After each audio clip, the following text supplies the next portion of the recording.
Kofi Olomide, je te dis, arrête tes conneries, s'il vous plaît. Kofi Olomide, je te dis, arrête tes conneries, s'il vous plaît. Donc, en tant que son excellence, Didier Nzongo, papa n'Aristote, Yabouba, papa na Brian, le père de ma plus belle fille, qui porte le nom de ma mère, la charmante Louise, son excellence, Didier Nzongo, l'artiste s'appelle le plus célèbre de la RDC, Didier Nzongo, l'artiste s'appelle le plus dangereux du monde, son excellence, Didier Nzongo, le roi des Oji, Didier Nzongo, Mbulazo Minamitan, Pobandi Mangana Oji. Donc j'adresse vraiment un bon message et je réponds à M. Antoine Kofi Olomide, mon collègue.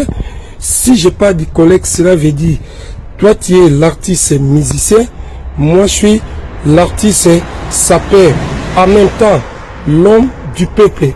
Comment yo au commun esprit à kufinga bana poto oyo basala yo nalandi olobi bana poto bavandaka na bandaku ya poa bavandaka na bandaku ya HLM olobi ba prison nyonso ya France etonda na ba Congolais.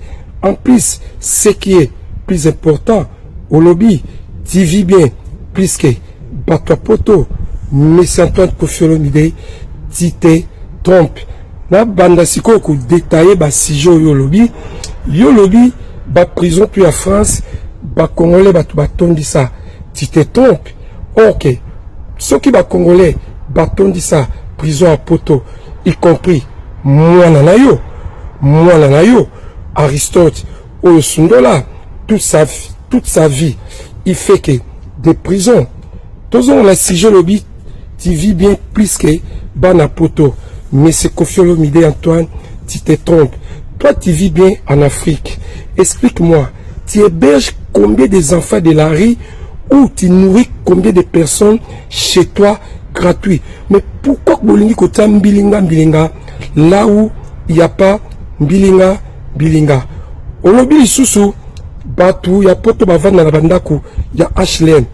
Toi-même, ta maison à Blameni. C'est HLM dans les noms de ta femme. Nous tous, on est au courant.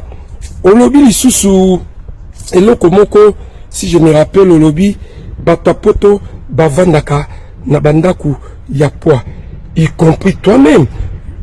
Tangu, vous avez kovanda, nanière, na pavillon, okoka kofutanda kute, tinda kuana, ekomaka, yapwa, bawise, bayaka kobimisayo, otika biloko nyonso na ndaku biloko nyonso na ndaku bakita Louis XIV ba télévision à Lix tout ça eza batu ozoloba batondisi prison batu bazolaka yo gratuit. Mais monsieur Kofi, tu te crois où? Aussi longtemps RDC Nabiso, la République démocratique du Congo, mon pays que j'aime, tous en a des difficultés, pas problème. Et belé, yo, olingi, au distrait, peuple congolais, il y a RDC, Nabasije Moko, inutile, nga son excellence, Didier Nzongo, l'artiste s'appelle le plus célèbre de la RDC. Tous les jours, Nazota, Mabolongo Langa, Nase, Po, gouvernement en place, Namokonzamboka, Naboposa, Nabapoliticier, na tous les peuples congolais, il y a RDC, Bavanda, Baluka, dialogue moko, stable, pour Mboka Nabiso, Ezala, Nakinya, Nenge, Tomisana, Nakinya. Congolais, il y a RDC. On n'a pas besoin de sang, on n'a pas besoin de guerre. Tout vivant Makamouani Belé, Lelo, on a besoin de paix. Mais c'est Kofi Olomide, je te dis, moi Didier Nzongo, je vais te faire pleurer. Nakule sona munokamboka. Magiso zile ya ye, mama luvatika. Magiso zile ya ye, mama luvatika. Magiso zile ya ye, mama luvatika. Eloba Pauline Nzongo, mama ministre, ma sœur, yaya. Kofi Olomide, je te dis, arrête de conneries, s'il vous plaît. Congo Nabiso, ils ont un problème sérieux, toujours une solution pour tous en Kenya. C'est des individus comme vous, Bouya Kakaka, pour vous manipuler, pour vous cabez moko, pour vous distraire, peuple congolais, congolaises, congolais, il y a RDC. Je salue Massananga, Zéphiré Moulenvo, les kamikazes, Tichapane, na Switzerland. Je salue Mexico, la première dame, Telozane, Motema, Yakulutu Nangai, pardon, Motema, Yakulutu Nangai, Vienangai, Gobelisha, Fumi Abilele, Nalozane. Vive la SAP, vive la RDC.